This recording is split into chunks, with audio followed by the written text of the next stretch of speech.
എല്ലാവർക്കും നവരാത്രി വിശേഷങ്ങളായിട്ട് ചെറിയ ഒരു എപ്പിസോഡ്. പശ്ചിമ കൊച്ചിയിലെ ദേശദേവതയായ അഴകിയകാവ് ഭഗവതി ക്ഷേത്രത്തിലെ ചെറിയ ഒരു ഭക്തയാണ് ഞാൻ.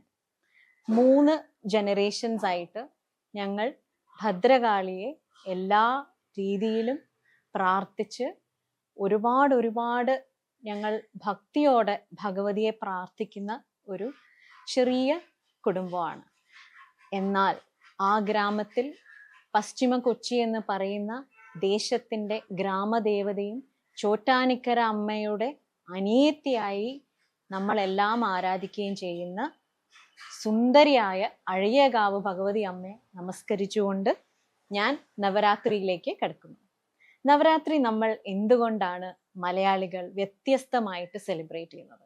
സാധാരണ നമ്മൾ നോർത്ത് ഇന്ത്യയിലൊക്കെ നോക്കിയാൽ ഒരു 9 ദിവസം ഡാൻസും മ്യൂസിക്കും മേളങ്ങളും ഒക്കെയായിട്ട് നടത്തുന്ന ആ ഫെസ്റ്റിവൽ കേരളത്തിൽ വരുമ്പോൾ അത് കൂടുതലായി അവസാനത്തെ 3 ദിവസങ്ങളിലാണ് നമ്മൾ ആരാധിക്കുന്നത്.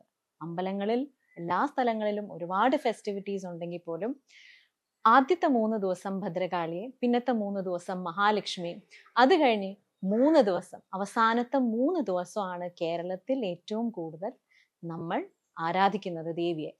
അതിൻ്റെ ആ മൂന്നാമത്തെ ലാസ്റ്റ് ഡേ എന്ന് പറയുന്ന ദിവസമാണ് നമ്മൾ വിദ്യാരംഭമായിട്ട് നമ്മൾ ആചരിക്കുന്നത്. ഒരുപാട് കുഞ്ഞു കുട്ടികൾക്ക് ആദ്യമായിട്ട് ഹരിശ്രീ ഗണപതിയെ നമഃ എന്ന് നമ്മൾ എഴുതിപ്പിക്കുന്നതും ആ ഒരു 9ാമത്തെ ദിവസത്തിൻ്റെ ഒരു ഭാഗമായിട്ടാണ്.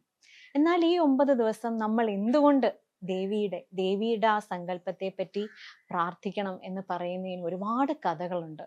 മഹിഷാസുരനെ മർദ്ദിച്ച്, അതായത് ഒരുപാട് അഹങ്കാരവും ദേവലോകത്ത് ഒരുപാട് പ്രശ്നങ്ങൾ സൃഷ്ടിച്ച മഹിഷാസുരനെ ഒരു പുരുഷനും കൊല്ലാൻ പറ്റില്ല എന്നുള്ളൊരു വരം നേടിയതിനാൽ അതിൻ്റെ അഹങ്കാരത്തിൽ ഒരുപാട് തെറ്റുകൾ ചെയ്യുന്നതിൻ്റെ ഇടയ്ക്ക് ദേവന്മാർ എല്ലാവരും കൂടി ചേർന്ന് അവർ തീരുമാനിച്ചു നമ്മൾക്ക് മഹിഷാസുരനെ എന്ത് വന്നാലും വധിക്കണമെന്ന്. അങ്ങനെ 9 രാത്രികളിൽ ദേവി എല്ലാ വെപ്പൺസും, എല്ലാ ദേവന്മാരുടെയും വെപ്പൺസ് ഉപയോഗിച്ച് മഹിഷാസുരനെ മർദ്ദിക്കുകയും അതിലൂടെ നമ്മൾ 9 ദിവസത്തെ നവരാത്രി സെലിബ്രേഷൻസ് ചെയ്യുന്നു എന്നാണ് ഒരു വിശ്വാസം.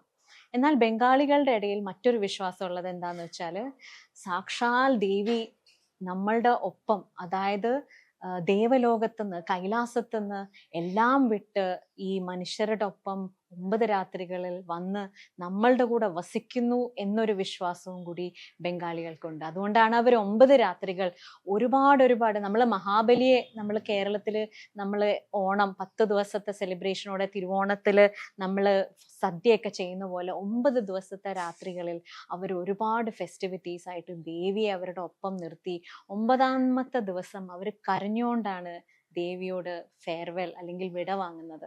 എന്നാൽ കേരളത്തിലെ സങ്കല്പം വളരെ വ്യത്യസ്തമാണ്. കേരളത്തിൽ നമ്മൾ സരസ്വതിയായിട്ടാണ് കൂടുതൽ ദേവിയോട് പ്രാർത്ഥിക്കുന്നതും ദേവിയെ ആരാധിക്കുന്നതും.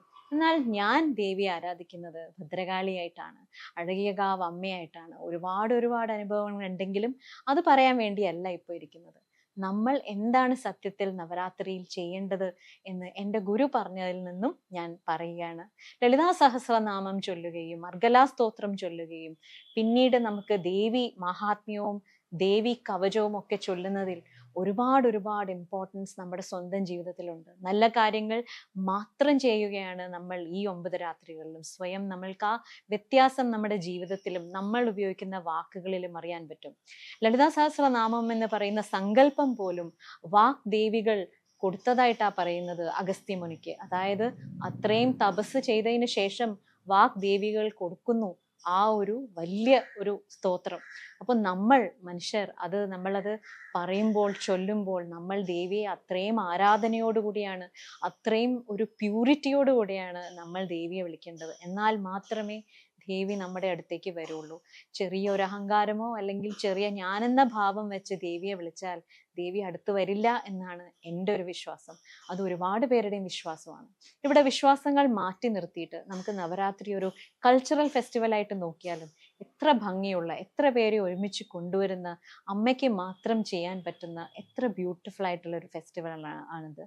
നമ്മൾക്ക് കലയായിട്ടും അതെ, സന്തോഷമായിട്ടും അതെ, ഒരു കൾച്ചറൽ ഫെസ്റ്റിവൽ ആയിട്ടും അതെ, പഠിക്കാൻ വേണ്ടി കുട്ടികളെ, ആദ്യമായി ഒരു കുടുംബത്തിലെ കുട്ടികളെ പഠിക്കാൻ വേണ്ടിയും കൂടി ഹരിശ്രീ ഗണപതേ എന്ന് ചൊല്ലി നമ്മളുടെ കുട്ടികൾക്ക് കൊടുക്കുന്ന അടുത്ത ജനറേഷന് കൊടുക്കുന്ന ഏറ്റവും വലിയൊരു ഗിഫ്റ്റാണ് നവരാത്രി.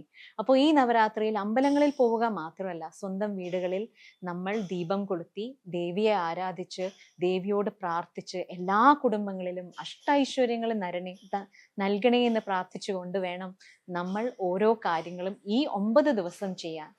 ഇൻഫാക്ട് ബംഗാളീസ് പറയുന്ന ഒരു കാര്യമുണ്ട്, ഈ 9 ദിവസം, ഈ 9 രാത്രികളിൽ ദേവി നമ്മുടെ ഒപ്പം ഉറങ്ങാതെ ഉണർന്നിരിക്കും എന്നാണ് അവർ പറയുക. സത്യം പറഞ്ഞാൽ നമ്മൾ ഉറങ്ങാൻ പോകരുത്, ഈ സമയത്ത് നമ്മൾ അവേക്കൻഡ് ആവണം എന്ന് തന്നെയാണ് എൻ്റെ ഒരു വിശ്വാസം. എല്ലാവർക്കും നവരാത്രി സെലിബ്രേഷൻസ് നന്നായിട്ട് പോകട്ടെ. ദേവി എല്ലാവരുടെയും കൂടെ അഷ്ടൈശ്വര്യങ്ങളോടെ നിങ്ങളെ എല്ലാവരെയും കാത്തുരക്ഷിക്കട്ടെ എന്ന് ഞാൻ പ്രാർത്ഥിക്കുന്നു.